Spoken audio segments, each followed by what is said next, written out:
Hey everyone, welcome back to Design, Create, Inspire. I hope you are having a wonderful day. Today, I want to talk to you all about the 4 biggest mistakes, I would say, as a young architect. So these are mistakes that I had to learn, which was good that I learned it. It was mistakes that have made me who I am today, and it's lessons I needed to learn in order to grow my business. And it's just kind of those pain points of what goes into starting and running your own business and being a young architect and all that good stuff. So I figured maybe I could help you a little bit by telling you and sharing kind of what I've learned along the way, so that maybe you can learn it a little bit quicker. And with that said, some of these items are ones that you're gonna kind of have to figure out on your own. These are a little bit more geared to running a business, but definitely just 4 key mistakes that I had to learn, and let's get into it. All right, so the first mistake that I made as a young architect starting out in my own business was pricing myself too low. And one of the biggest points about this was I had to learn and understand my own value. And to be honest, this is something that I am continuing to work on. It's something that I think is a really big pain point in the architecture community and industry. Is architects are very commonly undervalued, and so people undercharge. There's also a really big disconnect in what architects charge, because there isn't an open communication amongst professionals for this. Now, I'm going to have a whole video all about the value of architects and what to expect for a typical architecture fee and all that good stuff. And so that's definitely coming, so stay tuned. But it's something that I've had to learn over the years. I've had to talk to other people in the industry, and also just kind of trial and error of sending out proposals. And ironically, once I started valuing myself and my skills more and charging more of my worth, I received less pushback from clients and actually less negotiation. So it's kind of ironic, but once I started raising my prices and charging more in line with what I felt was appropriate, I started receiving the clients that I wanted. So definitely, if you are putting out proposals and you keep getting pushback, or you aren't getting the clients or the type of projects that you want, I would challenge you to up your prices. Now, right now in 2022, this is kind of a weird time when it feels like everybody's charging an arm and a leg for everything. So there's also crazy inflation, so it's understandable for our fees to also increase. But it's something that has to come with your own comfort as well. I had my own limiting money beliefs from just growing up and what I perceived as expensive or not expensive, and I realized that I was putting a lot of those limiting beliefs on my clients, which isn't fair. So it's been a long process and work on my own, understanding of money, and I think I'm finally in a really good place with this. So that's definitely one of my very first mistakes, was just pricing myself too low. Okay, my second mistake as a young architect was not charging for additional services or allowing scope creep. So if you are an architect or in the industry, you understand that scope creep is when, little changes can start coming in here and there. And it's really hard to kind of charge it for those additional services if it's like a little bit here and a little there. And if you don't have a good system in place in order to handle that. So that has been a really big learning curve for me, is figuring out, okay, how do I handle scope creep in a way that is very clear for the client and very clear for me, so it makes everybody's life easier. And to be honest, I haven't 100% figured this out yet. I have a new system that I'm trying out that is like a document, essentially, that the owner will sign off on, and then they understand that after that, if there's changes on it, then it becomes additional service, which is kind of what I do now for when we go through another phase. But it's still kind of that gray area. So, not charging for these services can end up really putting projects over budget and end up biting me in the ass in the long run. So it's a really important one that I am working through. Once I come up with an epic solution, I will give you all the details, but it's a big one.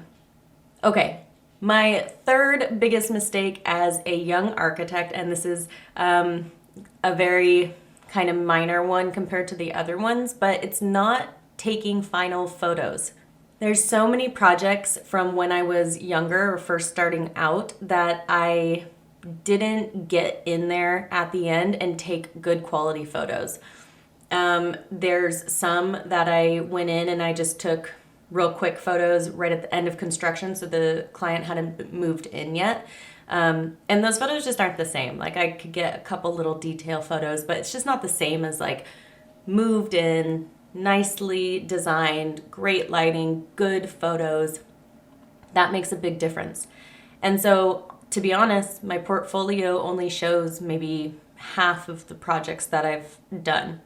And I have it on my to-do list to always, or not to always, but to reach out to past clients to get in there and get some photos, and I just still haven't done it. So I have projects from like 5 years ago that I'm like, I just need to contact those clients, get in there and get some photos.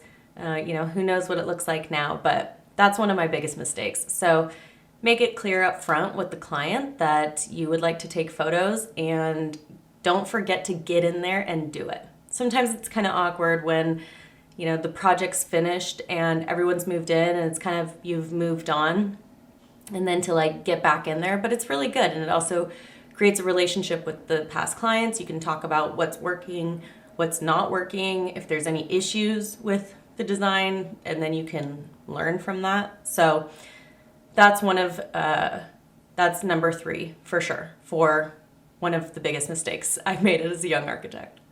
Okay, so my 4th biggest mistake as a young architect and a young business owner is thinking that I could do it all and not reach out or look for help. Now, I get it. In the beginning of an entrepreneurial journey, oftentimes you really only have the choice to be a solopreneur because you don't have the finances or the job flow quite yet in order to pick up, another person. And then also you're just kind of figuring it out yourself too. So then throwing in being a manager at that point is maybe too much. So there's a time and a place to do this for everybody. But I have to tell you that the moment I finally let go and hired someone, it relieved so much of my stress and my frustration, and I was able to finally work on my huge to-do list that is the to-do list that excited me. And this is one of the biggest things with when you hire people, is that you can choose what you want to work on. You can choose to work on the parts of projects or the parts of your business that you really enjoy, rather than trying to do it all.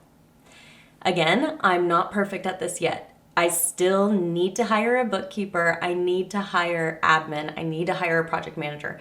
These are things that I know I need to do because they're items on my list that I do all the time. that I shouldn't be.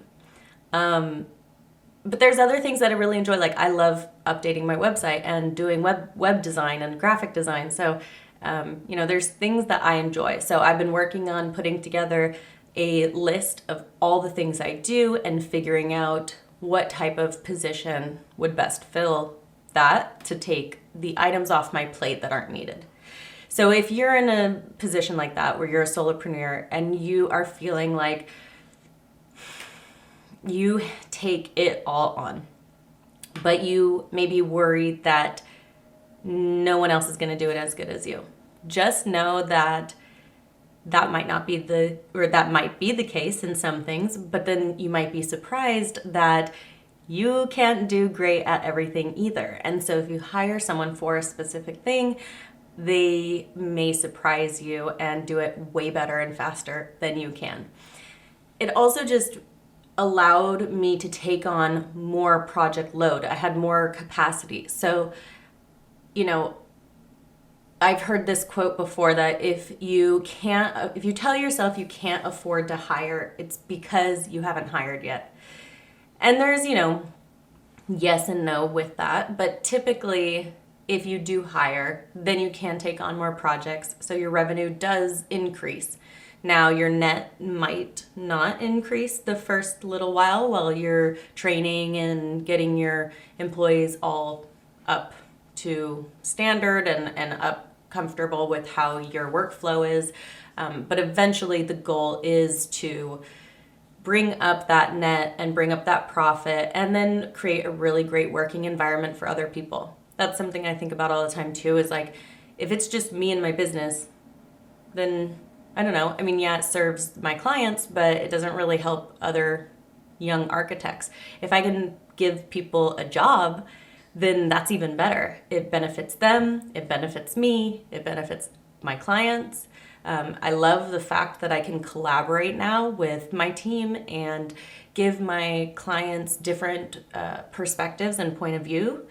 So I find that we all bring different talents to the table, and that's what's really exciting about collaboration. So I worked with an independent contractor kind of on and off for a little bit when I was about maybe 3 years into my business or so. But I didn't hire my very first employee until January 2021. So I had been in business for just almost 6 years. So it took a while, but it was the best thing I've done.